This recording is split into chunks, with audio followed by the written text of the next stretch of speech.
Hello guys, welcome back to my YouTube channel in your latest topics. ನಾನು ಈ ದಿನ BComನ 6th ಸೆಮಿಸ್ಟರ್ನ ವಿದ್ಯಾರ್ಥಿಗಳಿಗೆ ತುಂಬಾ ಯೂಸ್ಫುಲ್ ಆಗಿರೋ ವಿಡಿಯೋ ಜೊತೆ ಬಂದಿದ್ದೀನಿ.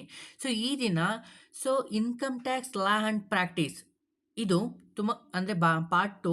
ಇದು ತುಮಕೂರು ಯೂನಿವರ್ಸಿಟಿಯ ಪ್ರೀವಿಯಸ್ ಇಯರ್ ಕ್ವಶನ್ ಪೇಪರ್ ಆಗಿರುವಂಥದ್ದು. ಇವಾಗ ಯಾರೆಲ್ಲ ಎಕ್ಸಾಮ್ನ ಬರೀತಾ ಇದ್ದೀರಾ ಅವರಿಗೆ ಇದು ನಿಮ್ಮ ಸೀನಿಯರ್ ಬರೆದಿರುವಂತಹ 2024 ಕ್ವಶನ್ ಪೇಪರ್ನ ತಿಳಿಸ್ಕೊಡೋಕ್ಕೆ ಬಂದಿದ್ದೀನಿ. ಈ ವಿಡಿಯೋದಲ್ಲಿ ಏನೆಲ್ಲ ಕವರ್ ಆಗಿದೆ ಅಂತ ನೋಡೋದಾದರೆ ನಿಮಗೆ MCQ ಕ್ವಶನ್ಸ್ ಆಗಿರ್ಬೋದು, 2 ಮಾರ್ಕ್ಸ್ ಆಗಿರ್ಬೋದು, 4 ಮಾರ್ಕ್ಸ್ ಆಗಿರ್ಬೋದು, ಅಂಡ್ ದೆನ್ 12 ಮಾರ್ಕ್ಸ್ ಆಗಿರ್ಬೋದು. ಇವೆಲ್ಲದಕ್ಕೂ ಸಹ ಸೊಲ್ಯೂಷನ್ನ ಯಾವ ಥರ ಬರಿಬೇಕು ಅನ್ನೋದನ್ನು ತಿಳಿಸ್ಕೊಡ್ತೀನಿ. ಮತ್ತು ಅದೇ ರೀತಿ ಈ ವಿಡಿಯೋದ ಎಂಡಲ್ಲಿ income tax law and practice ನಾನು ಏನು ಓದಿಲ್ಲ, ಯಾವ ಥರ ಎಕ್ಸಾಮ್ನ ಬರೀಬೇಕು, ಯಾವ ಥರ ನಾವು ನೋಡ್ಕೊಬೇಕು ಅನ್ನೋದನ್ನು ಸಹ ಈ ವಿಡಿಯೋದಲ್ಲಿ ಎಂಡಲ್ಲಿ ತಿಳಿಸ್ಕೊಡ್ತೀನಿ. ಬನ್ನಿ ಗೈಸ್, ಈ ವಿಡಿಯೋ ಶುರು ಮಾಡೋಣ. ನಾನು ಮೊದಲನೇದಾಗಿ ಹೇಳಿದೆ, ಇದು ತುಮಕೂರು ಯೂನಿವರ್ಸಿಟಿಯ ಪ್ರೀವಿಯಸ್ ಇಯರ್ ಕ್ವಶನ್ ಪೇಪರ್ ಆಗಿರುವಂಥದ್ದು. ಇದು ಕಂಪ್ಲೀಟ್ಲಿ NEP ಸಿಲೆಬಸ್ ಆಗಿರೋದ್ರಿಂದ 60 ಮಾರ್ಕ್ಸಿಗೆ ನಾವು ಎಕ್ಸಾಮ್ನ ಬರೀಬೇಕಾಗಿರುತ್ತೆ. 2 hours ಟೈಮ್ ಇರುತ್ತೆ. ಅದರಲ್ಲಿ ಮೊದಲನೇದಾಗಿ ನಾವು MCQ ಕ್ವಶನ್ಸು ಅಂದರೆ 6 ಕ್ವಶನ್ನು ಸಹ ನಾವು ಅಟೆಂಡ್ ಮಾಡಬೇಕಾಗಿರುತ್ತೆ. 2 ಮಾರ್ಕ್ಸಲ್ಲಿ ಫೈವ್ ಕ್ವಶನ್ ಕೊಟ್ಟಿರ್ತಾರೆ, 3 ಕ್ವಶನ್ ಅಟೆಂಡ್ ಮಾಡಬೇಕಾಗಿರುತ್ತೆ. ಅಂಡ್ ದೆನ್ 4 ಮಾರ್ಕ್ಸಿಗೆ 5 ಕ್ವಶನ್ ಕೊಟ್ಟಿರ್ತಾರೆ, 3 ಕ್ವಶನ್ ಅಟೆಂಡ್ ಮಾಡಬೇಕಾಗುತ್ತೆ. ಅಂಡ್ 12 ಮಾರ್ಕ್ಸಿಗೂ ಸಹ 5 ಕ್ವಶನ್ನ ಕೊಟ್ಟಿರ್ತಾರೆ, ನಾವು 3 ಕ್ವಶನ್ನ ಅಟೆಂಡ್ ಮಾಡಬೇಕಾಗುತ್ತೆ. ನಾನು ಕಂಪ್ಲೀಟ್ಲಿ ಹೇಳೋದಾದರೆ ನೀವು 3 ಚಾಪ್ಟರ್ನ ನೀವು ಕಂಪ್ಲೀಟಾಗಿ ಓದ್ಕೊಂಡ್ರೆ ಔಟ್ ಆಫ್ ಮಾರ್ಕ್ಸ್ನ ಸ್ಕೋರ್ ಮಾಡ್ಬೋದು. MCQ ಕ್ವಶನ್ಸ್ ನೋಡಿಕೊಂಡು 3 ಚಾಪ್ಟರ್ನ ನೀಟಾಗಿ ಓದ್ಕೊಂಡು ನೀವು ಸ್ಕೋರ್ ಮಾಡ್ಬೋದು. ಬನ್ನಿ ಗೈಸ್, ಈ ವಿಡಿಯೋ ಶುರು ಮಾಡೋಣ. ಈ ವಿಡಿಯೋ ಶುರು ಮಾಡೋಕ್ಕಿಂತ ಮುಂಚೆ ನಮ್ಮ ಚಾನಲ್ನ ಸಬ್ಸ್ಕ್ರೈಬ್ ಮಾಡ್ಕೊಂಡಿಲ್ಲ ಅಂದರೆ ತಪ್ಪದೇ ಸಬ್ಸ್ಕ್ರೈಬ್ ಮಾಡ್ಕೊಳ್ಳಿ. ಯಾಕಪ್ಪ ಅಂತ ಅಂದರೆ ನಮ್ಮ BComಗೆ ಸಂಬಂಧಪಟ್ಟಂತೆ ಪ್ರೀವಿಯಸ್ ಇಯರ್ ಕ್ವಶನ್ ಪೇಪರ್ಸ್ ಆಗಿರ್ಬೋದು, ನೋಟ್ಸ್ ಆಗಿರ್ಬೋದು, ಮತ್ತು ಇಂಪಾರ್ಟೆಂಟ್ಸ್ ನೋಟಿಸ್ ಆಗಿರ್ಬೋದು ನನ್ನ ಚಾನಲಲ್ಲಿ ಸಿಗ್ತಾ ಇರುತ್ತೆ ಅಂತ ಹೇಳ್ತಾ ತಪ್ಪದೇ ಸಬ್ಸ್ಕ್ರೈಬ್ ಮಾಡಿಕೊಂಡು ನೋಟಿಫಿಕೇಷನ್ನ ಆನ್ ಮಾಡಿಕೊಂಡ್ರೆ ನಿಮಗೆ ನಾನು ವಿಡಿಯೋ ಅಪ್ಲೋಡ್ ಮಾಡಿದ ತಕ್ಷಣ ಸಿಗುತ್ತೆ ಅಂತ ಹೇಳ್ತಾ ಬನ್ನಿ ಗೈಸ್, ಈ ವಿಡಿಯೋ ಶುರು ಮಾಡೋಣ. ನೋಡಿ ಗೈಸ್, ಮೊದಲಾಗಿ ಪಾರ್ಟ್ 1. ಅದರಲ್ಲಿ ಮೊದಲನೇದಾಗಿ MCQ ಕ್ವಶನ್ಸ್ ಫಸ್ಟ್ ಒನ್ ನೋಡೋದಾದ್ರೆ,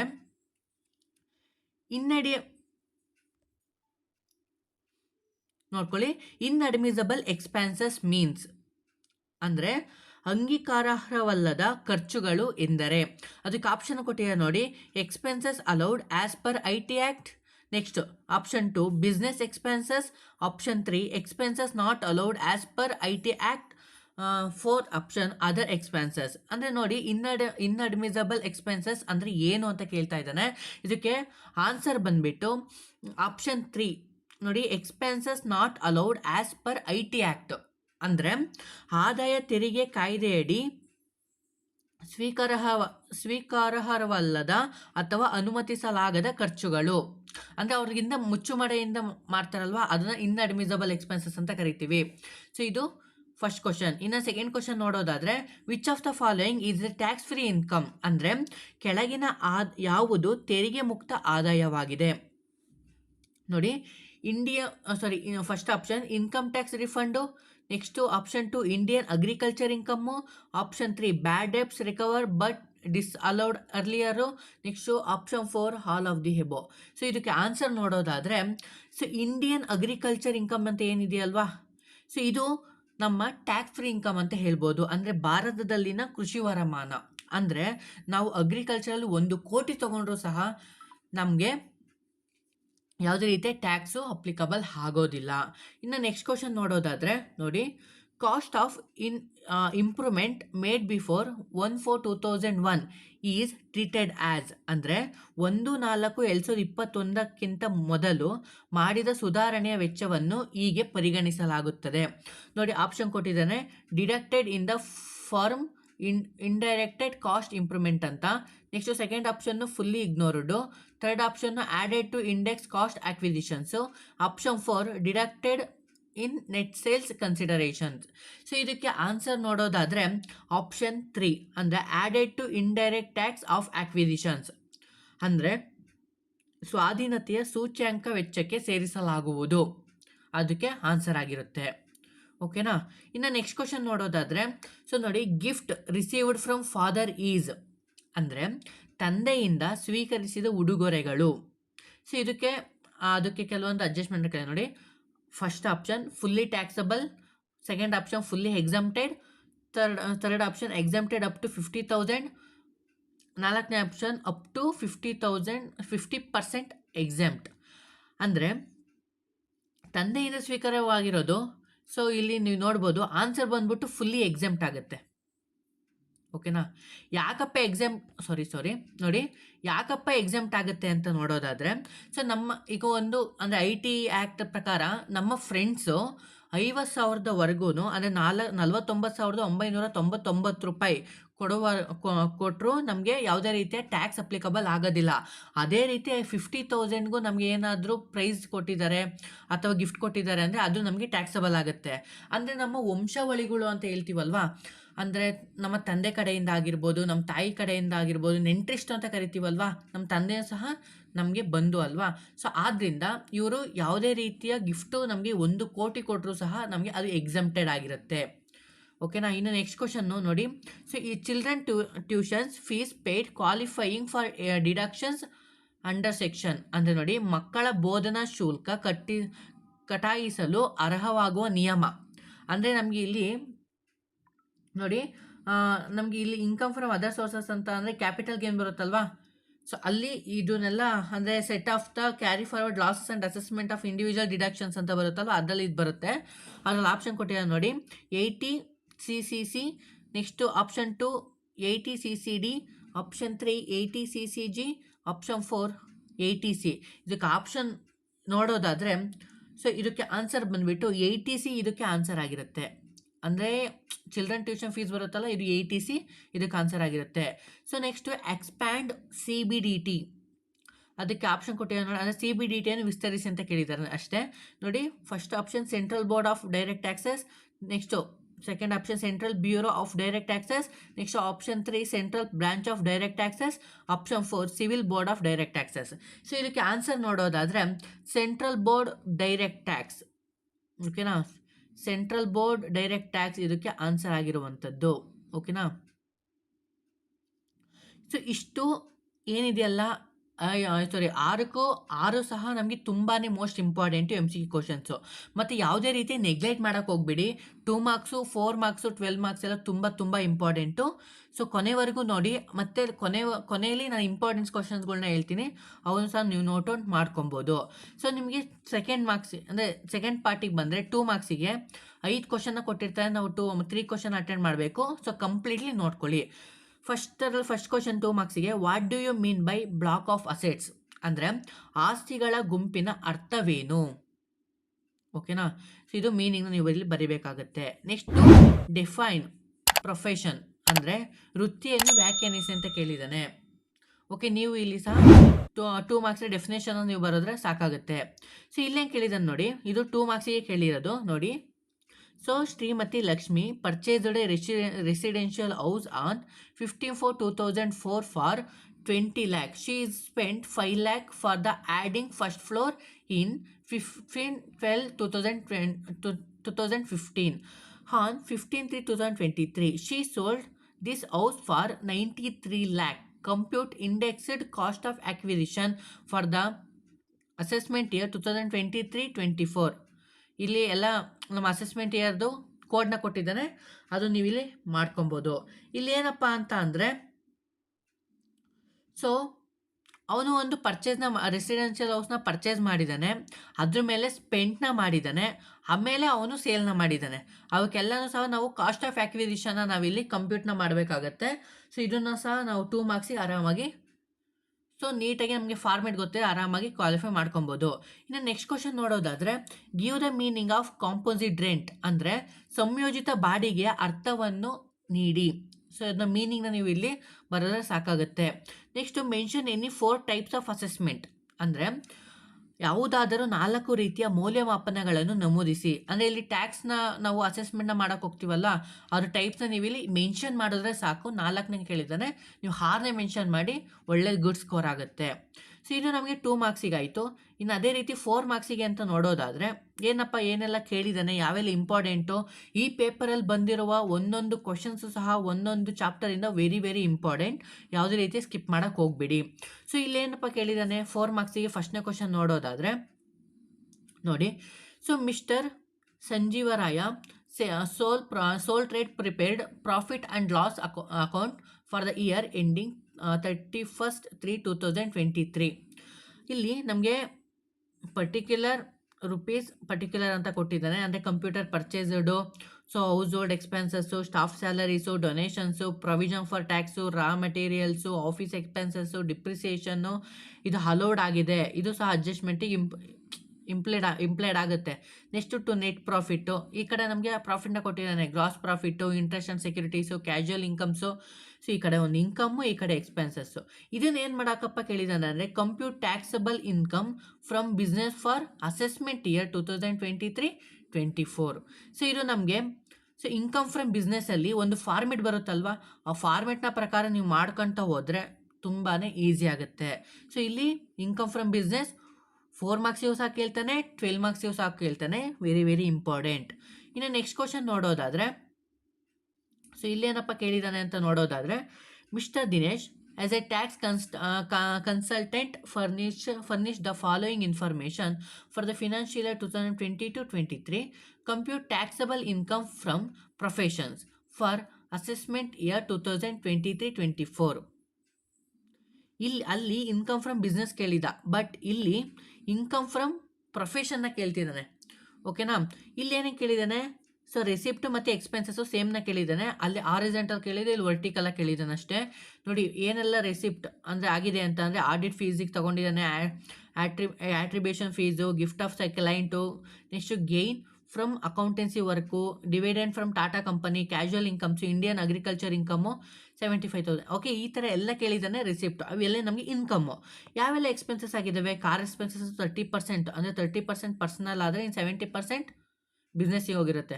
next stipend of the trainees, audit office expenses, donation from the poor student, gift for father. So ಇದು ಸಹ ಒಂದು ಟ್ಯಾಕ್ಸಬಲ್ ಇನ್ಕಮ್. ಓಕೆ, ಟ್ಯಾಕ್ಸಬಲ್ ಇನ್ಕಮಲ್ಲಿ ಪ್ರೊಫೆಷನ್ಗೆ ಸಂಬಂಧಪಟ್ಟಂತೆ ಇರುವಂಥದ್ದು. ಇದನ್ನು ನಾವು ಇದಕ್ಕೂ ಸಹ ಫಾರ್ಮೆಟ್ ಇರುತ್ತೆ, ಅದನ್ನ ಓದ್ಕೊಂಡು ನೀವು ಅಲ್ಲಿ ಕ್ಯಾಲ್ಕುಲೇಟ್ ಮಾಡಿಕೊಂಡ್ರೆ ಹೋದರೆ ಸಾಕು. ವೆರಿ ವೆರಿ ಇಂಪಾರ್ಟೆಂಟ್ ಇದಾಗಿರುತ್ತೆ. ಇನ್ನು ನೆಕ್ಸ್ಟ್ ಕ್ವಶನ್ ನೋಡೋದಾದರೆ ಏನು ಕೇಳಿದಾನಪ್ಪ ಅಂತ ನೋಡೋದಾದರೆ, ಇದು ತುಂಬ ಈಸಿ ಆ್ಯಂಡ್ ತುಂಬ ಹುಡುಗರಿಗೆ ತುಂಬ ಫೇವ್ರೇಟ್ ಅಂತಲೇ ಹೇಳ್ಬೋದು. ನೋಡಿ, mister Prasad sold residential house 90,000. Okay, 90 lakh on 15/12/2022. Brokerage 2% on commission, 1% paid sales. This house is purchased in 15/2/1995 for 1 lakh. Its EFMV on 1/4/2001 was 15 lakh. Next, he spent 1 lakh for the alternation house 1995. 96 he spent 5,50,000 for adding first floor 2008 and 9. On 4/2022 he spent 12,50,000 for the constructing second floor, and from the sale proceeds of the house he purchased another house for 5 lakh. Compute the taxable income in capital gain for the assessment year 2023-24. ಅದದು code ಕೊಟ್ಟಿದ್ದಾನಷ್ಟೇ. ಅಂದರೆ ನೋಡಿ, ಇಲ್ಲಿ ಕೇಳಿದನು mister Prasad ಅನ್ನುವಂಥವನು residential ಹೌಸ್ನ 90 lakhಗೆ purchase ಮಾಡಿದ್ದಾನೆ. ಅದನ್ನು brokerage 2%ನ ಅದ್ರ ಮೇಲೆ ಒರ್ಕಿ ಕೊಟ್ಟಿದ್ದಾನೆ. ಓಕೆನಾ? ಅಂದರೆ 90 lakhಗೆ ಮಾರಬೇಕು ಅಂತ, ಅಂದರೆ ಮಾರಬೇಕು ಅಂತ ಅವ್ನು ರೆಡಿ ಆಗಿದ್ದಾನೆ. 2 lakh ಅಂದರೆ 2% ಬ್ರೋಕರೇಜ್ ಕೊಡಬೇಕು, ಕಮಿಷನ್ 1% ಕೊಡಬೇಕು ಅಂತ ಅವನು ಅಂದ್ಕೊಂಡಿದ್ದಾನೆ. ಬಟ್ ಅವನು ಪರ್ಚೇಸ್ ಮಾಡಿದ್ದು ಅವರ ಅಪ್ಪ 1995ರಲ್ಲಿ 1 ಲಕ್ಷಕ್ಕೆ ಅವ್ರು ಪರ್ಚೇಸ್ ಮಾಡಿದರು. ಈಗ FMV ಬಂದುಬಿಟ್ಟು 15 lakh ಆಗಿದೆ. ಸೊ ಇದನ್ನು ಅಂದ್ಕೊಂಡು ಅವನು ಅವಾಗ 1995 ಮತ್ತು 96ಅಲ್ಲಿ ಅವರಪ್ಪನೇ 1 ಲಕ್ಷ ಕೊಟ್ಬಿಟ್ಟು ಮನೇನ ಆಲ್ಟ್ರೇಷನ್ ಮಾಡಿರ್ತಾನೆ. ಅದ್ರ ಮೇಲೆ ಅವನು 5,50,000 ಕೊಟ್ಬಿಟ್ಟು ಫಸ್ಟ್ ಫ್ಲೋರ್ ಕಟ್ಟಿಸಿರ್ತಾನೆ ಅಲ್ವಾ. ಅವನು ಟೋಟಲಾಗಿ ಈ ಸ್ಪೆಂಡ್ 50,000ನ ಕನ್ಸ್ಟ್ರಕ್ಟಿಂಗ್ ಸೆಕೆಂಡ್ ಫ್ಲೋರ್ನ ಕನ್ಸ್ಟ್ರಕ್ಷನ್ ಮಾಡೋದಕ್ಕೂ ಫಸ್ಟ್ ಫ್ಲೋರ್ನ 5,50,000ನ ಖರ್ಚು ಮಾಡಿರ್ತಾನೆ. So other purchased another house, ಬೇರೆ ಮನೆನ ಪರ್ಚೇಸ್ ಮಾಡೋದಕ್ಕೋಸ್ಕರ 5 lakhನ ಖರ್ಚು ಮಾಡಿರ್ತಾನೆ. ಸೊ ಇದು ಅಡ್ಜಸ್ಟ್ಮೆಂಟ್ ಇರುವಂಥದ್ದು. ಸೊ ಇದ್ರ ಮೇಲೆ ನಾವು ಕ್ಯಾಪಿಟಲ್ ಗೇನ್ನ ನಾವಿಲ್ಲಿ ನೀಟಾಗಿ ಏನಿದೆ ಅಂತ ಅಂದರೆ ನೀಟಾಗಿ ಕ್ಯಾಲ್ಕುಲೇಷನ್ನ ಮಾಡ್ಕೊಬೇಕಾಗುತ್ತೆ. ಸೊ ಇನ್ನು ನೆಕ್ಸ್ಟು ಇದು ಕ್ಯಾಪಿಟಲ್ ಗೈನು, ಇದು very very important. And then next question ನೋಡೋದಾದರೆ 4 ಮಾರ್ಕ್ಸಿಗೆ ನೋಡಿ, doctor Ronit 30 year provides the following information for the year. ನೋಡಿ ಇದರಲ್ಲಿ ಗ್ರಾಸ್ ಟೋಟಲ್ ಇನ್ಕಮ್, ಓಕೆ ನೋಡ್ಕೊಳ್ಳಿ, doctor Ronit 30 year provide the following information for the year 2022-23. So ಇಲ್ಲೂ ಸಹ ನಮಗೆ ಟ್ಯಾಕ್ಸ್ ಲಯಬಿಲಿಟಿ ಅಂತ ಒಂದು ಇದು ಬರುತ್ತೆ ಅಲ್ವಾ, 4ನೇ ಚಾಪ್ಟರಲ್ಲಿ ಒಂದು ಕಾನ್ಸೆಪ್ಟ್ ಬರುತ್ತೆ ಟ್ಯಾಕ್ಸ್ ಲಯಬಿಲಿಟಿ ಅಂತ ಹೇಳ್ಬಿಟ್ಟು. ಅದರಲ್ಲಿ ಗ್ರಾಸ್ ಟೋಟಲ್ ಇನ್ಕಮ್ನ ಕೇಳಿದ್ದಾನೆ, ಕ್ಲೈಮು ಡಿಡಕ್ಷನ್ಸಲ್ಲಿ ಟ್ಯೂಷನ್ ಫೀಸ್ನ ಕೇಳಿದ್ದಾನೆ, is the children, life insurance ಪ್ರೀಮಿಯಮ್ನ ಕೇಳಿದ್ದಾನೆ, ಓನ್ ಲೈಫಿಗೆ ಕಾಂಟ್ರಿಬ್ಯೂಷನ್ಸ್ RPF. ಅದೊಂದು ಫಾರ್ಮೆಟ್ ಬರುತ್ತಲ್ವಾ, compute tax liability of assessment 2023-24. So ಇದನ್ನು ಸಹ ನಮಗೆ ಕೇಳೋ ಚಾನ್ಸಸ್ಸು ತುಂಬ ಇದೆ. ಯಾಕಪ್ಪ ಅಂದರೆ ಇದು ಪ್ರೀವಿಯಸ್ ಇಯರ್ ಕ್ವಶನ್ ಪೇಪರ್ ಆಗಿರೋದ್ರಿಂದ ಮೇ ಬಿ ಇದೇ ಥರ ಇದೇ ಪ್ಯಾಟರ್ನಲ್ಲಿ ಕೇಳೋ ಚಾನ್ಸಸ್ಸು ತುಂಬ ತುಂಬ ತುಂಬ ಇರುತ್ತೆ. ಓಕೆನಾ, ಇದು ನಮಗೆ ಒಂದು ಕ್ವಶನ್ಸ್ ಆಯಿತು. ಮತ್ತು ನಮಗೆ ಲಾಸ್ಟ್ ಅಸೆಸ್ಮೆಂಟ್ ಪ್ರೊಸೀಜರ್ ಅಂತ ಒಂದು ಚಾಪ್ಟರಿಂದ ಒಂದು ಕ್ವಶನ್ನ ಕೇಳಿದ್ದಾನೆ ನೋಡಿ, what are the steps is filing of income tax return ಈ ಫೈಲಿಂಗ್. ಆದಾಯ ತೆರಿಗೆ ಸಲ್ಲಿಕೆಯನ್ನು ವಿದ್ಯುನ್ಮಾನ ಸಲ್ಲಿಕೆಯಲ್ಲಿ ಸಲ್ಲಿಸುವ ಹಂತಗಳು ಯಾವುವು ಅಂತ ಕೇಳಿದ್ದಾನೆ. ಅಂದರೆ ನಾವು ಇಲ್ಲಿ ITRಗೆ ಓದ್ಕೊಂಡಿರ್ತೀವಲ್ಲ, ಅಂದರೆ ನಮಗೆ ಅಸೆಸ್ಮೆಂಟ್ ಆಫ್ GST ಇದೆ ಅಲ್ವಾ ITR, ಸೊ ಅದಕ್ಕೆ ಓದ್ಕೊಂಡಿರ್ತೀವಲ್ಲ, ಅದೇ ಆನ್ಸರ್ ಇಲ್ಲೂ ಬರೋದು ಸಹ ನಮಗೆ ಒಳ್ಳೆ ಸ್ಕೋರ್ ಆಗುತ್ತೆ. ಸೊ ಇಷ್ಟು ನಮಗೆ 4 ಮಾರ್ಕ್ಸಿಗೆ ಸಂಬಂಧಪಟ್ಟಂತೆ. ಇನ್ನು ಮತ್ತೆ ಯಾವೆಲ್ಲ ರೀತಿ ಕ್ವಶನ್ ಕೇಳ್ಬೋದು ಅಂತ ನಾವು ಕೊನೆಗೆ ಡಿಸ್ಕಸ್ ಮಾಡೋಣ. ಅದೇ ರೀತಿ ನಾವು 12 ಮಾರ್ಕ್ಸಿಗೆ ಅಂತ ನೋಡೋದಾದರೆ ನೋಡಿ, 12 ಮಾರ್ಕ್ಸಿಗೆ ಮೋಸ್ಟ್ ಇಂಪಾರ್ಟೆಂಟು ಬರೆದು ಮಾಡಿಕೊಂಬಿಡಿ. ಸೊ ನಮಗೆ ಇನ್ಕಮ್ ಫ್ರಮ್ ಅದರ್ ಸೋರ್ಸ್ ಮೇಲಾಗಿರ್ಬೋದು, ಇನ್ಕಮ್ ಫ್ರಮ್ ಕ್ಯಾಪಿಟಲ್ ಗೇನ್ ಮೇಲಾಗಿರ್ಬೋದು, profit business and professions. So ಈ 3 ಚಾಪ್ಟರಿಂದ ಕಂಪ್ಲೀಟ್ಲಿ ಪ್ರಾಬ್ಲಮೆಟಿಕ್ಕೇ ಇರುತ್ತೆ. 5ಕ್ಕೆ 5 ಸಹ ಪ್ರಾಬ್ಲಮೆಟಿಕ್ಕೇ ಇರುತ್ತೆ. ಕಂಪ್ಲೀಟಾಗಿ ನೋಡ್ಕೊಳ್ಳಿ. ನಮಗೆ income from business from professions ಅಥವಾ ಇನ್ಕಮ್ ಫ್ರಮ್ ಅದರ್ ಸೋರ್ಸಸ್ಸು ಇವೆರಡರಲ್ಲಿ 2 ಕ್ವಶನ್ಸ್ ರೈಸ್ ಆಗ್ತವೆ. ಕ್ಯಾಪಿಟಲ್ ಗೈನು ಅಂದರೆ ಈ 3 ಚಾಪ್ಟ್ರಲ್ಲಿ ಯಾವುದಾದ್ರು 2 ಚಾಪ್ಟರಿಂದ 2 ಕ್ವಶನ್ಸು ರೈಸ್ ಆಗ್ತವೆ, ಮತ್ತು ಇನ್ನೊಂದು ಚಾಪ್ಟರಿಂದ ಒಂದು ಮಾತ್ರ ರೈಸ್ ಆಗುತ್ತೆ. ಇದು ಕಂಪ್ಲೀಟ್ಲಿ ಪ್ರಾಬ್ಲಮೆಟಿಕ್ ಅಂತ ಅಂದ್ಕೊಂಬಿಡಿ. ಓಕೆನಾ, ನೀವು ಯಾವ ರೀತಿ ಡಿಸ್ಕಸ್ ಮಾಡಿಕೊಂಡು ನಿಮ್ಮ ಫ್ರೆಂಡ್ಗಳ ಜೊತೆ ಡಿಸ್ಕಸ್ ಮಾಡ್ಕೊಂಡು ಓದ್ಕೋತಿದ್ರು ಸಹ ಈ 3 ಚಾಪ್ಟರಿಂದ ನೀವು ಬರೆದು ಮಾಡಿಕೊಳ್ಳಿ, ಕಂಪ್ಲೀಟ್ಲಿ ಪ್ರಾಬ್ಲಮೆಟಿಕ್ ಈ ಇನ್ಕಮ್ ಟ್ಯಾಕ್ಸ್ 2 ಅನ್ನುವಂಥದ್ದು. ಸೊ ಈ ವಿಡಿಯೋ ನಿಮ್ಮ ಫ್ರೆಂಡ್ಗಳಿಗೂ ಆದಷ್ಟು ಶೇರ್ ಮಾಡಿ, ಅವರಿಗೂ ಸಹ ಇನ್ಫಾರ್ಮೇಷನ್ ಗೊತ್ತಾಗುತ್ತೆ. ಮತ್ತು ಈ ವಿಡಿಯೋದ ಕೊನೆವರೆಗೂ ವೆಯ್ಟ್ ಮಾಡಿ, ಯಾವೆಲ್ಲ ಕ್ವಶನ್ಸ್ ಬರ್ಬೋದು, ಯಾವ ಥರ ಕ್ವಶನ್ ಕೇಳ್ತಾರೆ ಅನ್ನೋದನ್ನು ಸಹ ನಾನು ತಿಳಿಸ್ಕೊಡ್ತೀನಿ. ಅದಕ್ಕಿಂತ ಮುಂಚೆ 12 ಮಾರ್ಕ್ಸಿಗೆ ಯಾವ ಥರ ಕ್ವಶನ್ನ ಕೇಳಿದ್ದಾನೆ, ಏನೆಲ್ಲ ಕೇಳಿದ್ದಾನೆ ನೋಡೋಣ. ನೋಡಿ, ಸೊ 12 ಮಾರ್ಕ್ಸಿಗೆ ಫಸ್ಟ್ನೇ question, mister Prakash retail merchant provide the profit and loss ಅಕೌಂಟ್ನ ಕೊಟ್ಟಿದ್ದಾನೆ, ಇಯರ್ ಎಂಡೆಡ್ 2023. ಓಕೆ, ಇದರಲ್ಲಿ particular opening stock, purchases, wages, gross profit, salary, rent, audit fees, computer purchase ಮಾಡಿರೋದು 1/1/2023ನಲ್ಲಿ, interest on capital, donation, reserve bad debts, next depreciation, speculations loss, loss on sales of assets, fine penalty, office expenses, net profit. So ಅವನು ಮತ್ತೆ ಇನ್ಕಮಲ್ಲಿ ಏನು ತೋರಿಸಿದಾನೆ ಅಂದರೆ by sale ಮಾಡಿರುವಂಥದ್ದು 59,25,000, by closing stock ಆಗಿರುವಂಥದ್ದು 6,60,000. So total ಆಗಿ ಅವನು ಪ್ರಾಫಿಟು ಬ್ಯಾಡೆಸ್ ರಿಕವರ್ ಮಾಡ್ಕೊಂಡಿರುವಂಥದ್ದು, ಇಂಟ್ರೆಸ್ಟ್ ಆನ್ ಸೆಕ್ಯೂರಿಟಿಯಿಂದ ಬರುವಂಥದ್ದು, casual income ಆಗಿರ್ಬೋದು. ಸೊ ಇದು ಒಟ್ಟಾರೆಯಾಗಿ ಮೊದಲು ಇದು ನಮಗೆ ಟ್ಯಾಲಿ ಆಗ್ತಾ ಇದೆಯಾ ಅಂತ ಮೊದಲು ನೋಡ್ಕೊಬೇಕು. ಯಾಕಪ್ಪ ಅಂತ ಅಂದರೆ ಅಲ್ಲಿ ನಮಗೆ ಕೆಲವೊಂದು ಸಾರಿ ಅಂದರೆ ನಾವು ಬ್ಯಾಲೆನ್ಸ್ ಇದನ್ನು ಮಾಡಬೇಕಾದ್ರೆ ಅಲ್ಲಿ ಟ್ಯಾಲಿ ಆಗೋದಿಲ್ಲ.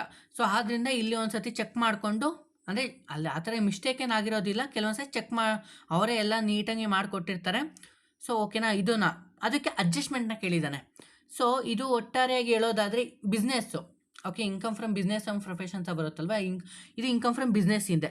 ಓಕೆ, ಪ್ರಾಬ್ಲಮ್ಮು ನೋಡಿ ಎಷ್ಟು ಕ್ವಶನ್ಸ್ ಬರುತ್ತೆ ಅಂತ ನೀವೇ ನೋಡಿ. ಇದರಲ್ಲಿ ಅಡ್ಜಸ್ಟ್ಮೆಂಟ್ನ ಕೊಟ್ಟಿದ್ದಾನೆ ನೋಡಿ. Opening stock under valued by 10% and closing stock is over valid by 10%. ಅಂದರೆ ಅಂಡರ್ ವ್ಯಾಲ್ಯೂಡ್ ಆಗಿದ್ದಾಗ ಏನು ಮಾಡಬೇಕು, ಓವರ್ ವ್ಯಾಲಿಡ್ ಆಗಿದ್ದಾಗ ಏನು ಬೇಕು, ಆ ಅಡ್ಜಸ್ಟ್ಮೆಂಟ್ನ ನೀಟಾಗಿ ನೋಡ್ಕೊಳ್ಳಿ. And depreciation allowed as per the IT rule 2,40,000, ಇದು ಕಂಪ್ಯೂಟರ್ ಇಸ್ ನಾಟ್ ಇನ್ಕ್ಲೂಡೆಡ್. ಅಂದರೆ ಅವ್ನು ಡಿಪ್ರಿಸಿಯೇಷನ್ನ ಆ್ಯಡ್ ಮಾಡಬೇಕಾಗಿತ್ತು IT ರೂಲ್ಸ್ನ ಪ್ರಕಾರ, ಬಟ್ ಅವ್ನು ಅಂದರೆ ಅವ್ನ ಕಂಪ್ಯೂಟರಲ್ಲಿ ಅದನ್ನ ಆ್ಯಡ್ ಮಾಡಿಲ್ಲ, ಅದನ್ನ ಸಹ ಆ್ಯಡ್ ಮಾಡ್ಕೊಬೇಕು. Next allow depreciation computer 40%. ನೋಡಿ, compute the taxable income from business from assessment year 2023-24. ಇದು ನಮಗೆ ತುಂಬ ಮೋಸ್ಟ್ ಇಂಪಾರ್ಟೆಂಟು. ಸೊ ಈ ಕ್ವಶನ್ಸ್ನ ಬೇಕಾದ್ರೆ ನೀವು ನೋಡಿ ಇಲ್ಲಿ ಹಾಕಿರ್ತೀನಿ ನೋಡಿ, ಒಂದು ಸ್ಕ್ರೀನ್ಶಾಟ್ನ ತೊಗೊಳ್ಳಿ. ಮತ್ತು ಇದು ಅಡ್ಜಸ್ಟ್ಮೆಂಟು ಸಹ ತೊಗೊಂಡು ನೀವು ಒಂದು ಸಾರಿ ಆ ಫಾರ್ಮೆಟ್ನ ಪ್ರಕಾರ ಈ ಕ್ವಶನ್ಗಳನ್ನೆಲ್ಲ ಬಿಡಿಸಿದ್ರೆ ನಿಮಗೆ ತುಂಬಾ ಯೂಸ್ಫುಲ್ ಆಗುತ್ತೆ ನಿಮ್ಮ ಎಕ್ಸಾಮಿನೇಷನ್ಗೆ. ಸೊ ಇದು ನಮಗೆ ಇನ್ಕಮ್ ಫ್ರಮ್ ಬಿಸ್ನೆಸ್ಸಿಂದ ಬಂತು. ಇನ್ನು ನೆಕ್ಸ್ಟ್ ಕ್ವಶನ್ ಏನು ಕೇಳಿದ್ದಾನೆ ಅಂತ ನೋಡೋದಾದರೆ ಅದು ಕನ್ನಡದಲ್ಲಿದೆ, ಸೊ ನಥಿಂಗ್, ಅದೇನು ಬೇಕಾಗಿಲ್ಲ. ಇನ್ಕಮ್ ಫ್ರಮ್ ಪ್ರೊಫೆಷನಿಂದ ಕೇಳಿದ್ದಾನೆ. ಸೊ ಇದೇ ಯಾವುದರಿಂದ ಕೇಳಿದ್ದ? ಓಕೆ, ಸಾರಿ, ಇನ್ಕಮ್ ಫ್ರಮ್ ಬಿಸ್ನೆಸ್ಸಿಂದ ಕೇಳಿದ್ದ. ಸೊ ಇದನ್ನು ಇನ್ಕಮ್ ಫ್ರಮ್ ಪ್ರೊಫೆಷನಿಂದ ಕೇಳಿದ್ದಾನೆ. ಸೊ ಓಕೆ, ಯಾವ ಥರ ಕ್ವಶನ್ಸ್ನ ಕೇಳಿದ್ದಾನೆ ಒಂದೇ ಸ್ಲೈಡಿಗೆ ಬರೋ ಥರ ನಾನು ಇದು ಇಲ್ಲಿ ಅಡ್ಜಸ್ಟ್ ಮಾಡಿರ್ತೀನಿ, ನೀವು ಬೇಕಾದ್ರೆ ಸ್ಕ್ರೀನ್ಶಾಟ್ನ ತೊಗೊಬೋದು. ಸೊ ನಮಗೆ ರೆಸಿಪ್ಟ್ನ ಕೇಳಿದ್ದಾನೆ, ಪೇಮೆಂಟ್ನ ಕೇಳಿದ್ದಾನೆ. ಮಿಸ್ಟರ್ ಮನು ಹ್ಯಾನ್ advocate provide the receipt and payment account for the year ending 31/3/2023 ಅಲ್ವಾ? ರೆಸಿಪ್ಟ್ ಕೊಟ್ಟಿದ್ದಾನೆ, ಪೇಮೆಂಟ್ ಕೊಟ್ಟಿದ್ದಾನೆ. ಸೊ ಇವೆಲ್ಲ ನೀವು ನೋಡ್ಕೊಳ್ಳಿ, ಓಕೆನಾ? ಇದೇ ಓದ್ಕೊಂತ ಹೋದ್ರೆ ಲೆಂತಿ ಆಗುತ್ತೆ. ಒಂದು ಸ್ಕ್ರೀನ್ಶಾಟ್ನ ತೊಗೊಂಡು ಅಡ್ಜಸ್ಟ್ಮೆಂಟ್ ಏನಿದ್ದಾವೆ ಇದು ತುಂಬ ಇಂಪಾರ್ಟೆಂಟು. ಓಕೆ, ಒಂದು ಹೇಳೋದು ಮರ್ತೆ, ಅಡ್ಜಸ್ಟ್ಮೆಂಟ್ ಅನ್ನುವಂಥದ್ದು ಅಡ್ಜಸ್ಟ್ಮೆಂಟು 2 ಟೈಮ್ ಅಪ್ಲೈ ಆಗಬೇಕು, ಓಕೆನಾ? ನಾವಿಲ್ಲಿ ಒಂದು ಸರಿ ನಾವು P&L ಅಕೌಂಟ್ನಲ್ಲಿ ತೊಗೊಂಡು ನಾವು ಅಲ್ಲಿ ಬ್ಯಾಲೆನ್ಸ್ ಶೀಟಿಗೆಲ್ಲ ಅಂದರೆ ಫಾರ್ಮೆಟ್ನಿಗೆ ನಾವು ಫಾರ್ಮೇಷನ್ ಮಾಡ್ಕೊಂಡು ಹೋಗಿರ್ತೀವಿ. ಬಟ್ ಅಡ್ಜಸ್ಟ್ಮೆಂಟ್ ಅನ್ನುವಂಥದ್ದು 2 ಬಾರಿ ಅದು ಇನ್ಕ್ಲೂಡ್ ಆಗಬೇಕು. ಇಲ್ಲಿ ನಮ್ಮ ಇನ್ಕಮ್ ಫ್ರಮ್ ಪ್ರೊಫೆಷನಲ್ಲಿ 2 ಅಡ್ಜಸ್ಟ್ಮೆಂಟ್ನ ಕೊಟ್ಟಿದ್ದಾನೆ ನೋಡಿ. Travelling expenses include 50,000 family pleasure trips, ಓಕೆನಾ? ಅವನು ಎಲ್ಲೋ ಟ್ರಾವೆಲಿಂಗ್ ಹೋಗಿದ್ದಾನೆ, ಅದಕ್ಕೆ ಎಕ್ಸ್ಪೆನ್ಸಸ್ ಆಗಿದೆ 50,000, ಅದನ್ನು ಸಹ ಆ್ಯಡ್ ಮಾಡ್ಕೊಬೇಕು. Next 50% car expenses for the personal use. ಈ 50% ನಮ್ಮ ಪರ್ಸನಲ್ ಯೂಸಿಗೆ ಆಗಿದೆ ಅಂದರೆ 50% ಬಿಸ್ನೆಸ್ ಯೂಸಿಗೆ ಆಗಿದೆಯಾ? Okay. Next depreciate computer 40% less ಮಾಡಬೇಕು. Next gift from the client worth 1 lakh not included. Okay, ಅವನು ಅಂದರೆ ಅವ್ನ ಕ್ಲೈಂಟು ಇವನಿಗೆ 1 lakh ಅನ್ನುವಷ್ಟು ಗಿಫ್ಟ್ ಕೊಟ್ಟಿದ್ದಾನೆ, ಅದು ಆ್ಯಡ್ ಮಾಡಿಲ್ಲ, ಇಲ್ಲಿ ಆ್ಯಡ್ ಮಾಡ್ಕೊಬೇಕು. Next office expenses include rent of is house 15,000ನ ಕೊಟ್ಟಿದ್ದಾನೆ, ಅದನ್ನು ಸಹ ಇಲ್ಲಿ ಲೆಸ್ ಮಾಡಬೇಕಾಗತ್ತೆ. ಒಟ್ಟಾರೆಯಾಗಿ ನಾವು ಫಾರ್ಮೆಟಲ್ ಆಗಿರ್ಬೋದು, ಟ್ಯಾಕ್ಸ್ ಮಾಡಬೇಕಾಗಿರ್ಬೋದು, ಸೊ ನಾವು ಇದೆಲ್ಲನೂ ಅಡ್ಜಸ್ಟ್ಮೆಂಟಲ್ಲಿ ನೋಡಿಕೊಂಡೇ ಮಾಡಬೇಕು. So be careful. ನೋಡಿ, compute taxable income from profession for the assessment year 2023-24. ಬೇಕಾದ್ರೆ ನೀವು ಒಂದು ಸ್ಕ್ರೀನ್ಶಾಟ್ನ ತಗೊಳ್ಳಿ, ಸೊ ನಿಮಗೆ ತುಂಬ ಯೂಸ್ಫುಲ್ ಆಗುತ್ತೆ. ಇನ್ನು ನೆಕ್ಸ್ಟ್ ಕ್ವಶನ್ ನೋಡೋದಾದರೆ, ಸೊ ಇದು ನನ್ನ ಫುಲ್ ಫೇವ್ರೇಟ್. ಯಾಕಪ್ಪ ಅಂತಂದರೆ ಕ್ಯಾಪಿಟಲ್ ಗೇನು ಅಂದರೆ ನೋಡಿ, ಸವಿತಾ ಅನ್ನುವನ್ನವರು sold for the following transaction during the year 2023, okay 22-23. Sold unlisted debenture 5 lakh on 15/1/2023. It was purchased on 5/5/2022 3,80,000. So ಇದನ್ನ ಸೋಲ್ಡ್ ಮಾಡ್ತಾ ಇದ್ದಾನೆ ಅನ್ಲಿಸ್ಟೆಡ್ ಡಿಬೆಂಚರ್ನ, ಇದು ಕ್ಯಾಪಿಟಲ್ ಗೇಯ್ನಲ್ಲಿ ಬರುತ್ತೆ. And then sold furniture on 1/10/2022 for 1 lakh, it's WDV return down value ಅಂತ ಕರಿತೀವಿ ಅದನ್ನ. On 1/4/2022 is 1,15,000. Next sold personal music system is the 1/2/2023 for the 75,000. It was acquired on 1/1/2020 for 1,20,020. 1/1/2020ಇಂದ ಅದು ಅಲ್ಲಿ ಆವಾಗ ಮಾರಿದ್ದಾನೆ, ಆವಾಗ ಸೋಲ್ಡ್ ಮಾಡಿದ್ದಾನೆ 1,20,000ಗೆ. ನೆಕ್ಸ್ಟ್ ಸೋಲ್ಡ್ ಪರ್ಸನಲ್ ಮೋಟರ್ ಕಾರ್ನ 2 lakhಗೆ was ಮತ್ತೆ 2008 and 9ಗೆ 4 lakhಗೆ ಖರೀದಿ ಮಾಡಿದ್ದಾನೆ. ಆ್ಯಂಡ್ ದೆನ್ ಸೋಲ್ಡ್ ಮಾಡಿದ್ದಾನೆ 5,000 ಬೋನಸ್ ಶೇರ್ನ, ಅದು 100 ಈಚ್ ಅಂತ ಹೇಳಿದ್ದಾನೆ, 750ಗೆ ಮತ್ತೆ ಪೇಯ್ಡ್ ಮಾಡಿ ಬ್ರೋಕರೇಜ್ ಕೊಟ್ಟು ತೊಗೊತಿದ್ದಾನೆ. ಒಟ್ಟಾರೆಯಾಗಿ ಸೋಲ್ಡ್ ಎಲ್ಲ ಮಾಡಿರುವಂಥದ್ದು ಇದೊಂದು. ನೀವು ಒಂದ್ಸತಿ ಸ್ಕ್ರೀನ್ಶಾಟ್ನ ತೊಗೊಂಡು ನೀಟಾಗಿ ಬಿಡ್ಸೋಕ್ಕೆ ಟ್ರೈ ಮಾಡಿ. ಇದು ತುಂಬ ತುಂಬ ತುಂಬ ಇಂಪಾರ್ಟೆಂಟು. 12 ಮಾರ್ಕ್ಸಿಗೆ ಈಸಿಯಾಗಿ ಮಾಡ್ಬೋದು. ನಿಮಗೆ ಕ್ಯಾಪಿಟಲ್ ಗೇಯ್ನು ತುಂಬ ಕಷ್ಟ ಆಗ್ತಿದೆ ಅಂತ ಅಂದರೆ profit and gains of business and professions ಆಗಿರ್ಬೋದು, ಇನ್ಕಮ್ ಫ್ರಮ್ ಅದರ್ ಸೋರ್ಸಸ್ ಆಗಿರ್ಬೋದು, ಇವೆರಡು ಚಾಪ್ಟರ್ನ ನೀವು ಕಂಪ್ಲೀಟಾಗಿ ನೋಡಿಕೊಂಡ್ರೆ ಯಾವುದೇ ರೀತಿಯ ಇದನ್ನು ನೀವು ಅಟೆಂಡ್ ಮಾಡೋ ಅವಶ್ಯಕತೆ ಇರೋದಿಲ್ಲ. ಯಾಕೆಂದರೆ ಇದು ಒಂದೇ ಚಾಪ್ಟರಿಂದ ಇದು ಕ್ವಶನ್ ಕೇಳೋದು, ನೋಡ್ಕೊಳ್ಳಿ. ಇನ್ನು next income from income from other ಸೋರ್ಸಸ್ಸಿಂದನೇ ಇದು ಬಂದಿರುವಂಥದ್ದು. ಇದು ತುಂಬ ಇಂಪಾರ್ಟೆಂಟು, ನೀರು ಕುಡ್ದಂಗೆ ಮಾಡ್ಬೋದು. ಕೆಲವೊಂದು 7ರಿಂದ 8 ಅಡ್ಜಸ್ಟ್ಮೆಂಟ್ನ ಕೇಳಿರ್ತಾನೆ, 12 ಮಾರ್ಕ್ಸ್ ಆರಾಮಾಗಿ ತೊಗೊಬೋದು. ಇಲ್ಲಿ ನೋಡಿ, mister Akash provides the following information for the year ending 2020-23. Compute taxable income from the ಅಂದರೆ ಅಸೆಸ್ಮೆಂಟ್ ಇಯರ್ 2023-24. ಈ ವರ್ಷ 2024-23 ಅಂತ 2024-25 ಅಂತ ಕೇಳ್ತಾನೆ. ಎನಫ್ ಅಲ್ವಾ? ಅಂದರೆ ನಾವಿಲ್ಲಿ ಟ್ಯಾಕ್ಸ್ ಲಯಬಿಲಿಟಿ ಸಹ ಇಲ್ಲಿ ಮಾಡ್ಕೊಬೇಕು, ನೋಡಿಕೊಂಡು ನೀಟಾಗಿ ಮಾಡ್ಕೊಳ್ಳಿ. ನೋಡಿ, income from undisclosure sources 5 lakh, received family pension 30,000 per month, interest of bank deposit 50,000. Gross ಕೇಳಿದಾನೆ. ಗ್ರಾಸ್ಗೂ ನೆಟ್ಗೂ ತುಂಬಾ ಮಿಸ್ ಇದೆ, ನೋಡಿಕೊಂಡು ಕ್ಯಾಲ್ಕುಲೇಟ್ ಮಾಡ್ಕೊಬೇಕು. Next received insurance commissions 1 lakh gross ಕೊಟ್ಟಿದ್ದಾನೆ, ಅಲ್ಲಿ ನೆಟ್ ಮಾಡ್ಕೊಬೇಕು. Next rent received from the subletting 58,000 ಈ spend 5,000 expenses for the subletting. Next dividend from the foreign company 1 lakh gross. Next ಇದರಲ್ಲಿ dividend from the cooperative society ಆಗಿರ್ಬೋದು, ಇದು 50,000 gross. ಬರೀ ಗ್ರಾಸ್ನ ಕೇಳಿದ್ದಾನೆ, ಅದನ್ನು ನೀವು ಇಲ್ಲಿ ನೆಟ್ ಅಂದರೆ ಮೈನಸ್ ಮಾಡ್ಕೊಬೇಕು, ನೆನಪಿರಲಿ. Next interest on post office saving bank account 5,000 gross, ಇದನ್ನ ಹಂಗೆ ತೊಗೊಳ್ಳಿ, ನಡೆಯುತ್ತೆ. Next received royalty 2,000 for these the spend 35,000 on expenses. So ಇದನ್ನೂ ಸಹ ನೀವು ಸ್ಕ್ರೀನ್ಶಾಟ್ನ ತೊಗೊಂಡು ನೀಟಾಗಿ ನೀವಿಲ್ಲಿ ಇದು ನೀವು ಎಕ್ಸಾಮಿಗೂ ಸಹ ಇಂಪಾರ್ಟೆಂಟಾಗಿ ಇರುವಂಥದ್ದು. ಇನ್ನು ನೆಕ್ಸ್ಟ್ ಕ್ವಶನ್ ನೋಡ್ಕೊಳ್ಳಿ. ಸೊ ಇದೇ ಲಾಸ್ಟ್ ಕ್ವಶನ್ಸ್ ಆಗಿರುವಂಥದ್ದು. ಸೊ ಇದೂ ಸಹ ನಮಗೆ ಓವರ್ ಆಲ್ ಕೇಳಿದ್ದಾನೆ ಟ್ಯಾಕ್ಸ್ ಲಯಬಿಲಿಟಿ ಮಾಡೋದಕ್ಕೆ. ಅಂದರೆ ನಮಗೆ ಲಾಸ್ಟ್ನೇ ಚಾಪ್ಟರ್ ಇರುತ್ತಲ್ವಪ್ಪ, ನಮಗೆ ಇನ್ಕಮ್ ಫ್ರಮ್ ಅದರ್ ಸೋರ್ಸಸ್ ಆದಮೇಲೆ ಸೊ ಲಾಸ್ಟ್ ಚಾಪ್ಟರಿಂದ ಒಂದು ಕ್ವಶನ್ ಕಂಪಲ್ಸರಿ ಬರುತ್ತೆ ಅಂತ ನಿಮ್ಮ ಸರ್ಗಳೆಲ್ಲ ಹೇಳಿರ್ತಾರಲ್ವಾ. ಇದು ನಾವು ಟ್ಯಾಕ್ಸ್ ಲಯಬಿಲಿಟಿ ಮಾಡುವಂಥದ್ದು. ಟೋಟಲ್ ಇನ್ಕಮು ಮಾಡಬೇಕು ಆ್ಯಂಡ್ ದೆನ್ ಟ್ಯಾಕ್ಸ್ ಲಯಬಿಲಿಟಿ ಸಹ ಮಾಡಬೇಕು. ನೋಡಿ, mister Ranganayakulu resident 50 years, provide the following information for the year 2020-23. Compute the total income and tax liability for assessment year 2023-24.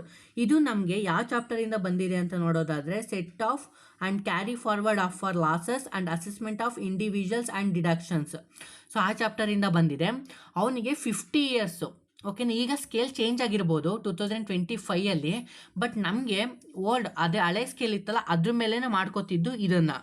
ಅಂದರೆ ನೋಡಿ, ನಮಗೆ ಅಂದರೆ ಅವ್ನು 50,000 ಇದೆಯಲ್ವಾ, 50,000 ಇದ್ದರೆ ಅವನು ಯಾವುದು ನಮ್ಮದು ಅಂದರೆ ನಮಗೆ 18 ಇಯರ್ ಮೇಲೆ 60 years ಒಳಗೆ 60 years ಮೇಲೆ ಅಂದರೆ ಆ ಥರ ಬರುತ್ತಲ್ವ ರೆಸಿಡೆನ್ಷಿಯಲು, ಅದನ್ನ ಮೇಲೆ ಏಜ್ ಲಿಮಿಟೇಷನ್ ಮೇಲೆ ನಮಗೆ ಇಲ್ಲಿ ಅಲೋಕೇಶನ್ಸ್ ಆಗುತ್ತೆ. ಇಲ್ಲಿ ನಮಗೆ ಟ್ಯಾಕ್ಸೇಬಲ್ ಇನ್ಕಮ್ ಫ್ರಮ್ ಸ್ಯಾಲರಿ ಕೊಟ್ಟಿದ್ದಾನೆ, HP ಕೊಟ್ಟಿದ್ದಾನೆ, ಬಿಸ್ನೆಸ್ ಕೆಟ್ಟಿದ್ದಾನೆ, ಕ್ಯಾಪಿಟಲ್ ಗೇನು, ಮತ್ತು long term, short term, income from other sources ಎಲ್ಲ ಕೇಳಿದ್ದಾನೆ. ಇದೊಂದು ಸ್ಕ್ರೀನ್ಶಾಟ್ನ ತೊಗೊಬೋದು. ಅದರ್ ಇನ್ಫಾರ್ಮೇಷನ್ನ ಬಂದುಬಿಟ್ಟು so life insurance premium paid, ಅದರಲ್ಲಿ ಗ್ರ್ಯಾಂಡ್ ಮದರ್ಗಾಗಿರ್ಬೋದು, ಓನ್ ಲೈಫಿಗಾಗಿರ್ಬೋದು, ಮ್ಯಾರಿಡ್ ಡಾಟರ್ ಲೈಫಿಗಾಗಿರ್ಬೋದು. ಬಟ್ ಇಲ್ಲಿ ಓನ್ ಯೂಸ್ ಮಾತ್ರ ತೊಗೊಬೇಕಾಗತ್ತೆ. ಇವೆಲ್ಲ ಅಡ್ಜಸ್ಟ್ಮೆಂಟ್ ಬರುತ್ತೆ, ನೀವು ಒಂದ್ಸತಿ ನೋಡ್ಕೊಳ್ಳಿ. Next contribute of annuity plan LICಗಾಗಿರ್ಬೋದು. Next own contribute of the NPS, new pension scheme 80,000. Medical insurance ಯಾರಿಗೆಲ್ಲ ಆಗುತ್ತೆ? ಓನ್ ಲೈಫಿಗಾಗುತ್ತೆ, ಸನ್ಸ್ ಲೈಫಿಗಾಗುತ್ತೆ, ಮದರ್ಸ್ ಲೈಫಿಗಾಗುತ್ತೆ. ಎನಫ್, ಇಷ್ಟೇ, ಇನ್ಯಾವುದು ತೊಗೊಳ್ಳೋ ಆಗಿಲ್ಲ. ಸೊ ಈ ರೀತಿ ನಮಗೆ ಟ್ಯಾಕ್ಸ್ ಲಯಬಿಲಿಟಿ ಮಾಡೋಕ್ಕೆ ಕೇಳ್ತಾನೆ. ಇದು ತುಂಬ ಇಂಪಾರ್ಟೆಂಟು. ಒಂದು ಕ್ಲಾಸ್ ಅಂದರೆ ನಿಮಗೆ ನಾನು ಸಜೆಸ್ಟ್ ಮಾಡೋದಾದರೆ, ಯಾರ್ದಪ್ಪ ಸಜೆಸ್ಟ್ ಮಾಡ್ತೀನಿ ಅಂತ ನೋಡೋದಾದರೆ, ಸಾಯಿ ಸ್ಟಡಿ ಸರ್ಕಲ್ ಅಂತ ಒಬ್ರದ್ದು ಯೂಟ್ಯೂಬ್ ಚಾನಲ್ ಇದೆ. ಸೊ ಅಲ್ಲಿ ನಿಮಗೆ ಇದ್ರ ಬಗ್ಗೆ ಒಂದು ವಿಡಿಯೋ ನೋಡಿದ್ರೆ ನಿಮಗೆ ಕಂಪ್ಲೀಟಾಗಿ ಅರ್ಥ ಆಗುತ್ತೆ, ನೀವು ಅಲ್ಲಿ ನೋಡ್ಕೊಬೋದು. ಓಕೆನಾ, ಇಷ್ಟು ನಮಗೆ income tax and land practice ಅಂತ ಹೇಳಿಬಿಟ್ಟು ಪಾರ್ಟ್ 2 ಆಗಿರುವಂಥದ್ದು. ಸೊ ಇದು ನಿಮಗೆ ತುಮಕೂರು ಯೂನಿವರ್ಸಿಟಿಯ 2024ನ ಪ್ರೀವಿಯಸ್ ಇಯರ್ ಕ್ವಶನ್ ಪೇಪರ್ ಆಗಿದ್ದು, ನಾನು ಕೊನೆಗೆ ಎಲ್ಲ ಚಾಪ್ಟರ್ ವೈಸು ಇಂಪಾರ್ಟೆಂಟ್ ಕ್ವಶನ್ಸ್ ಹೇಳ್ತೀನಿ ಅಂತ ಹೇಳಿದ್ದೆ. ಸೊ ನೀವು ನೋಡೋದಾದರೆ ಇಂಪಾರ್ಟೆಂಟಾಗಿ ಬಂದುಬಿಟ್ರೆ ನೀವು ಎಲ್ಲ ಚಾಪ್ಟ್ರು ಓದೋ ಅವಶ್ಯಕತೆ ಇರೋದಿಲ್ಲ. ಕಂಪ್ಲೀಟಾಗಿ ಸ್ಟಾರ್ಟಿಂಗ್ 3 ಚಾಪ್ಟರ್ ಇಲ್ಲ ಕಂಪ್ಲೀಟಾಗಿ 3 to 4 ಚಾಪ್ಟರ್ನ ನೀಟಾಗಿ ಓದ್ಕೊಂಡ್ರೆ ಎನಫ್, ಸಾಕಾಗುತ್ತೆ. ಇಲ್ಲಿ ನೀವು ಇನ್ಕಮ್ ಫ್ರಮ್ ಅಂದರೆ ಬಿಸ್ನೆಸ್ ಆ್ಯಂಡ್ ಪ್ರೊಫೆಷನಲ್ ಆಗಿರ್ಬೋದು, ನಮಗೆ ಇಲ್ಲಿ ಪ್ರಾಬ್ಲಮೆಟಿಕ್ಕು ಇಂಪಾರ್ಟೆಂಟು ಆ್ಯಂಡ್ ಥಿಯರಿನೂ ಇಂಪಾರ್ಟೆಂಟು. ಥಿಯರಿ ಕೇಳೋದಾದ್ರೆ ಏನು ಕೇಳ್ತಾನೆ ಅಂತ ನೋಡೋದಾದ್ರೆ, ಅದು ಡೆಫಿನೇಷನ್ ಆಫ್ ಬಿಸ್ನೆಸ್ ಕೇಳ್ಬೋದು, ಪ್ರೊಫೆಷನ್ ಕೇಳ್ಬೋದು. ನೆಕ್ಸ್ಟು ಎಕ್ಸ್ಪೆನ್ಸಸ್ ಅದು ಅಲೌಡ್ ಮತ್ತು ಮತ್ತು ಇಲ್ಲಿ ಒಂದೇ ಕೇಳ್ಬೋದಾ, ಎಕ್ಸ್ಪೆನ್ಸಸ್ ಇಲ್ಲಿ ಎಕ್ಸ್ಪ್ರೆಸ್ಲಿ ಅಲೌಡಾ ಇಲ್ಲ ಡಿಸ್ಅಲೌಡಾ ಅದನ್ನು ಕೇಳ್ಬೋದು. ಇಲ್ಲಿ ಮೋಸ್ಟ್ ಇಂಪಾರ್ಟೆಂಟು ಇಲ್ಲಿ ನಮಗೆ ಇಲ್ಲಿ ಅಂದರೆ ಬಿಸ್ನೆಸ್ ಆ್ಯಂಡ್ ಪ್ರೊಫೆಷನ್ಗೆ ಅಂತ ಬಂದರೆ ಮೆಡಿಕಲ್ ಪ್ರಾಕ್ಟೀಷನರ್ ಆಗಿರ್ಬೋದು, ಅಡ್ವೊಕೇಟ್ ಆಗಿರ್ಬೋದು, ಚಾರ್ಟೆಡ್ ಅಕೌಂಟೆಂಟ್ ಆಗಿರ್ಬೋದು, ಈ 3 ಮೇಲೂ ಸಹ ನಮಗೆ ಪ್ರಾಬ್ಲಮಿಟಿವ್ ಬಂದೇ ಬರುತ್ತೆ ಕಂಪಲ್ಸರಿ. ಇನ್ನು 2ನೇ ಚಾಪ್ಟರಲ್ಲಿ ನೋಡೋದಾದ್ರೆ ಕ್ಯಾಪಿಟಲ್ ಗೇನ್ಸು. ಸೊ ಇದು ಸೇಮ್ ಕ್ಯಾಪಿಟಲ್ ಅಸೆಟ್ಸ್ ಅಂದರೆ ಏನು, ಅದು ಟೈಪ್ಸ್ ಅಂದರೆ ಏನು, ಓಕೆನಾ, ಕಂಪ್ಯೂಟೇಷನ್ ಆಫ್ ಕ್ಯಾಪಿಟಲ್ ಗೇನ್ಸ್ ಅಂದರೆ ಏನು, ಅದರ ಶಾರ್ಟ್ ಟರ್ಮು ಲಾಂಗ್ ಟರ್ಮು ಅದ್ರ ಡಿಫ್ರೆನ್ಸ್ನ ಕೇಳ್ಬೋದು, ಮತ್ತು ಪ್ರಾಬ್ಲಮೆಟಿಕ್ನ ಕೇಳ್ಬೋದು, ಇದು important. And then income from other ಸೋರ್ಸಸ್ನ ಬಗ್ಗೆ ಹೇಳೋದೇ ಬೇಕಾಗಿಲ್ಲ. ಅದು ಟೈಪ್ಸ್ ಆಗಿರ್ಬೋದು, ಅದು ಮತ್ತು ನೋಡಿ ಇನ್ಕಮ್ ಅದು ಅದರ್ ಸೋರ್ಸಸ್ ಆಗಿರ್ಬೋದು, ಅದನ್ನೂ ಸಹ ನಿಮಗೆ 4 ಮಾರ್ಕ್ಸಿಗೆ ಕೇಳೋ ಚಾನ್ಸಸ್ ಇರುತ್ತೆ. ಆ್ಯಂಡ್ ದೆನ್ ನಿಮಗೆ ಗೊತ್ತಿರೋ ಥರ ನೀವು ಪೇಪರ್ನ ನೋಡಿದ್ರಿ ಅಲ್ವಾ, 12 ಮಾರ್ಕ್ಸಿಗೂ ಸಹ ಮೋಸ್ಟ್ ಇಂಪಾರ್ಟೆಂಟಾಗಿ ಕೇಳ್ತಾರೆ.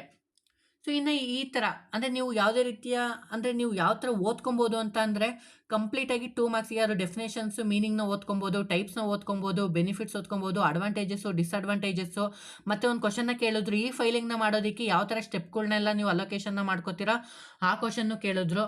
ಮತ್ತು ನಿಮಗೆ ಕೊನೆಯದಾಗಿ ಹೇಳೋದಾದರೆ ನಿಮಗೆ ಎಕ್ಸ್ಪ್ಯಾಂಡ್ ಅಂತ ಬರುತ್ತೆ, ಓಕೆನಾ, WDV ಆಗಿರ್ಬೋದು, ಓಕೆನಾ, ನಿಮಗೆ ಮತ್ತು ಕೆಲವೊಂದು ಅದರಲ್ಲಿ GDP ಆಗಿರ್ಬೋದು, ಓಕೆ, ಈ ಥರ ನಿಮಗೆ ಎಕ್ಸ್ಪ್ಯಾಂಡ್ನ ಕೇಳ್ತಾನೆ.